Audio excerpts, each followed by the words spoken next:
At part 4 na nga tayo mga idol. Dito nga is gumawa tayo ng butterfly design at tapos may box pleats design mga idol. Kung sa mga naunang video natin, yung single pleats natin ay ginawa nating knife pleats at gumawa tayo ng iba't ibang klaseng design. Dito naman is gagawin natin siyang box pleats para magkaroon din kayo ng idea kung ano ba yung mas magandang lagyan ng butterfly design, kung knife pleats or box pleats mga idol. Dito nga mga lods, ito na nga yung pinaka-cloth natin. Yan, ito po yung nasa part 1 mga idol. Dito is bubukahin nyo lang yung cloth nyo ng ganito para gagawin natin siyang box pleats. Sa box pleats po, ang nilalagyan ng pin is yung bawat gilid.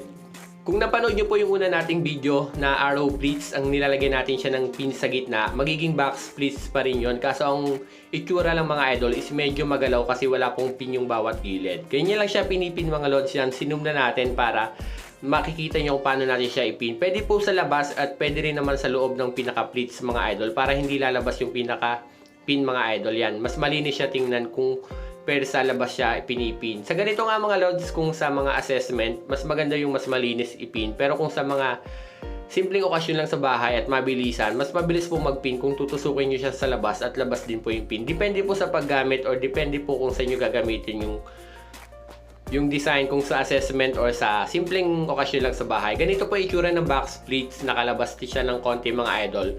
Kagaya na sabi ko mga lods, yung nakaraan nagawa po tayo ng arrow pleats. Ang arrow pleats is parang box pleats din po. Ipipin nyo lang siya sa gitna ng ganito.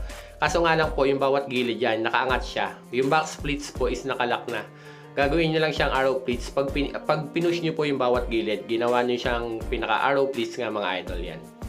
Sa knife pleats naman, ang kaibahan naman niya, ganito mga idol yan. Patagilid siya yan, nakatagilid po yung pinaka-pleats niya yan. Kaya pa knife pleats siya yung pinaka-design niya. Kaya tinawag siyang knife pleats kasi may pa-side siya mga idol. Kumpara sa box pleats, ang box pleats po is medyo nakaangat mga idol. Nakalabas, mas magandang lagyan siya ng butterfly design. At bali ito na yung ating box pleats design mga lods. Nasa sa inyo po kung gusto nyo gumamit ng box pleats or knife pleats design. Ang pinagkaiba lang niya, patagilid po yung isa at ito naman po nakaangat. Pero magkaiba rin po siyang lagyan ng butterfly design. Pwede rin po yung knife pleats pero mas maganda po siya sa box pleats kagaya nito. Dito nga mga lods is pupold lang natin yung cloth natin para malagyan natin siya ng butterfly design. Nasa sa inyo mga idol kung gaano kataas yung gusto nyo.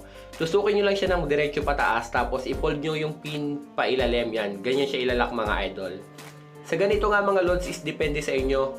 Pwede po siya ng alternate, pwede naman po siya ng magkakadikit. Ipapakita ko po sa inyo yung itsura kapag magkakadikit at ipapakita ko rin po kapag naman po alternate. Ang gagawin po natin ngayon is alternate mga idol yan.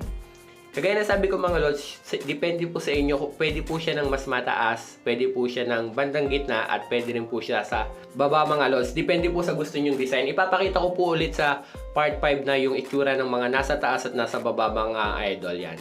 Dito guys, gagawin na natin siya ng mas mabilis para mas makita nyo agad yung video mga idol. Ipapass forward na po natin mga lods yan.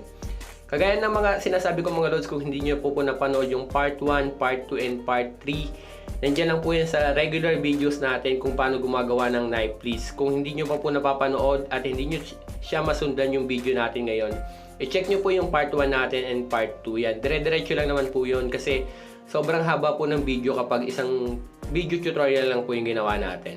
Ito na nga po pala yung ating box pleats design na mayroong butterfly design yan. Sobrang simple lang pero maganda rin po siyang tingnan mga idol. Kung may nagtatanong nga po pala, ang cloth natin ginagamit is Alpha Gina or Gina Silk mga lods. Tapos yung table natin dito is 2 meters. Ang cloth natin is nasa 8 yards mga idol or pwede rin po sa 10 yards kung kasama yung gilid. Ito naman po yung itsura niya kapag kasama yung buo na siya mga idol, hindi na siya alternate yan. Ganun pa rin yung pagpipin. Fold nyo lang siya ng maliliit tapos pin. Pasensya na forward pero ganito po yung itsura niya mga lods. Kung paano nyo ipinin yung pinaka naunang butterfly design, ganun lang din po natin ipipin yung pagitan or para hindi na siya alternate at ganito na yung itsura mga lods yan. Sa ganitong design, kagaya ng sabi ko mga idol, depende sa inyo, pwede po siyang mas mataas, pwedeng nasa gitna or pwedeng nasa baba mga lods. Bali part 4 na nga pala itong mga lods, abangan nyo po yung part 5, may ilalabas pa po tayo na mas iba pang design sa box pleats design mga idol. Follow for more at huwag nyo kalimutang i-share. Hanggang dito na nga lang po, salamat.